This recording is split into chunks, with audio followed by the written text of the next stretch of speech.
think that 9 car does have 50 more horsepower right there. He just dropped to the bottom there in 3 and 4. That car is working good everywhere. That's what I saw in practice with him.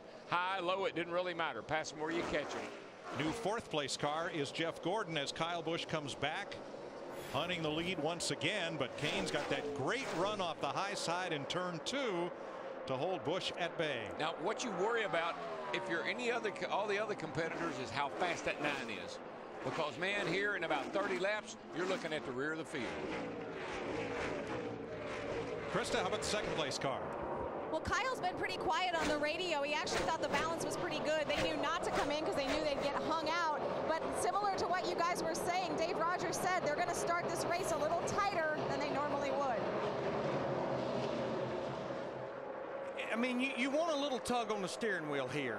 You can't have it pushing because that'll really work that right front tire, but you can drive a little push out of it much easier than being loose. Well, Larry, we talk about this racetrack and how it's laid out. The turns are so huge. If that back end is hanging out, you can't get back in the gas and you can't make any time around the racetrack.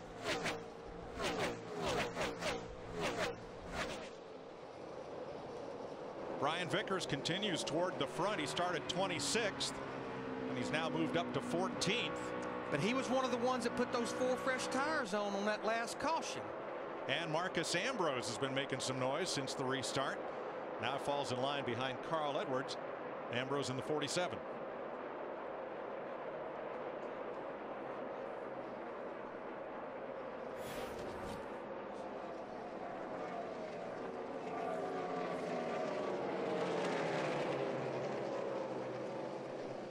Tell you a guy that at least is making a little noise here at the start of this race. We're riding with him right now. Denny Hamlin in that 11 car started in the 20th position. He's not one of the cars that pitted under that last caution. He has now cracked the top 10. Krista, looks like they're pretty good, at least with this overcast condition. I'll say, Larry Mack, 3 laps ago, Denny Hamlin came on the radio and said, and I quote, "This car is pretty sexy right now." Darrell, there's probably a lot of them that's pretty sexy right now. If that old sun pops out, that may change the complexity of some of these cars. Yeah, bringing sexy back to NASCAR. I like that.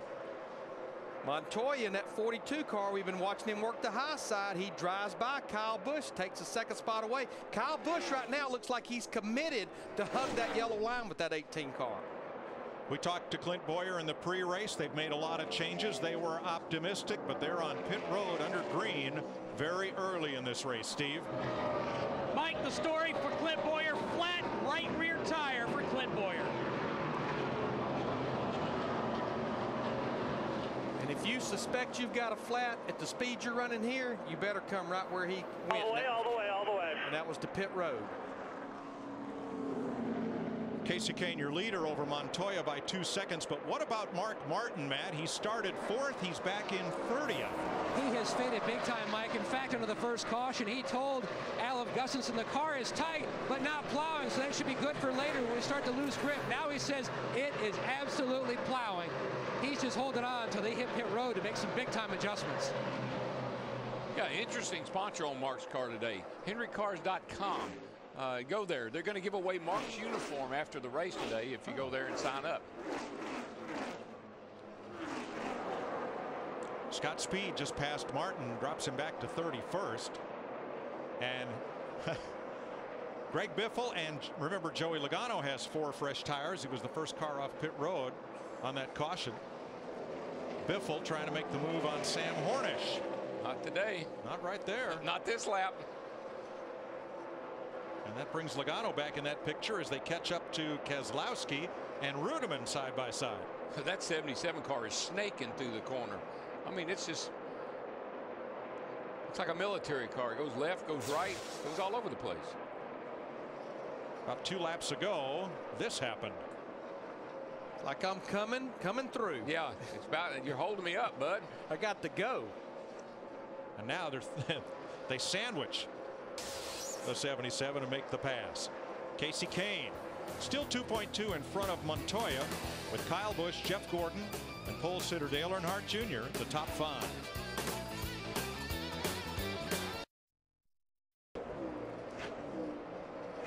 "27 laps complete in the Kobalt Tools 500 at Atlanta, and Casey Kane stepping it out in the Budweiser Ford, now 3.1 seconds in the lead. And that'll happen here at Atlanta. Somebody will catch the setup, walk the dog, and then they all come back together, it seems. Montoya second, 3 seconds back. Ford versus Chevrolet, 1-2. Started third, running second. Really tight. Kyle Busch in third, started on the outside pole in his Joe Gibbs Toyota.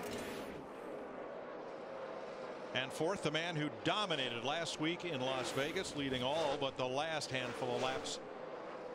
Jeff Gordon is the first of 3 Hendrick cars in a row. Dale Earnhardt Jr. holding on to fifth. He started here from the pole, 9th pole of his career. Mike, one of the things a lot of the guys were worried about was they never ran over about 15-20 laps consecutive in practice. What was going to happen to these tires and the car, you know, when they get into a long run like this. Jimmy Johnson 6th and being challenged by Denny Hamlin. And this has to be pretty exciting, at least in the early going for this 11 car. And Denny Hamlin, as he almost had it 3 wide over there off turn 2, because they have had such a dismal start to 2010.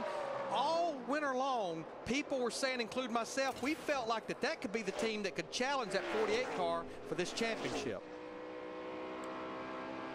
Well, I've been coming here for quite a while, and ever since Joe Gibbs has been coming here, his cars, for whatever reason, the Gibbs cars have always had a really magical setup for this racetrack. You think back to Bobby Labonte, who's had what, like 6 wins here through the years. This has been a really good Joe Gibbs racetrack. David Reagan grew up racing here on the quarter mile, the Legends track. And how about this shot of Reagan, Darrell? It's perfect, man. Look at that. You're right. I mean, that's like sitting on the dashboard watching him go around the racetrack. How hard, and we're talking about how hard you work and see the focus. I mean, even though you can't see his eyes, his head is cocked down there to the left just a little bit. Reagan was one of the fastest in final practice yesterday. He is currently 8th. But you saw it right there. We're almost 30-something laps into this run, still 192 miles an hour getting off in the corner. And he just hit the wall over there off 2. Not Kurt Busch behind him, last year's winner in the Penske car, the Blue Deuce.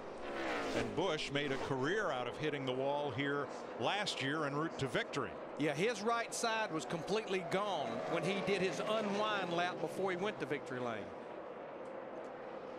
It doesn't look like it hurt the car. It doesn't hurt. These cars are pretty tough, as we've seen time and time again. But one of the things I think might have distracted him was that 2 car was coming. And you see. And he just gives a little look.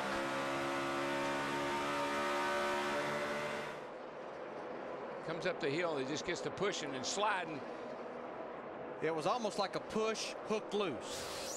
Not sure that 2 car didn't distract him a little bit, knowing he was coming. Spotter may have said, watch for the 2. That looked so much like his teammate Greg Biffle's crash in yesterday's practice, where he just ticked the safer barrier. It gave a little bit.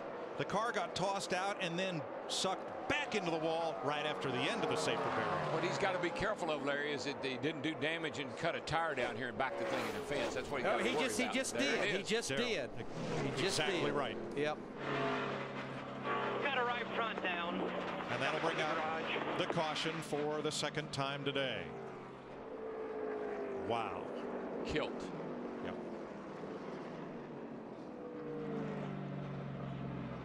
Yeah, hit the wall hard, cut a right front. Now, there was no smoke from that tire or any outward indication. I think you'll see the thing just take off. There it goes. The right front blew out. Away she goes. The worst place in the world, right in the middle of the corner. It's only doing 170 miles an hour. Right in the middle of the corner. So David Reagan doesn't get much of a home track homecoming here in Atlanta. I tell you what, that was a big break for some guys like Martin Martin in that 5 car, Kevin Harvick, our points leader.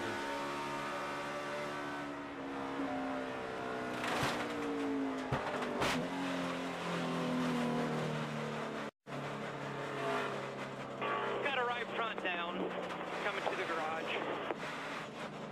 Did you see that snap when the car hits the wall? You don't just, it doesn't just lay you against the seat, it snaps you up against that seat. And he did take it straight to the garage area for Donnie Wingo and those guys to survey the damage. It's the second caution flag of the day.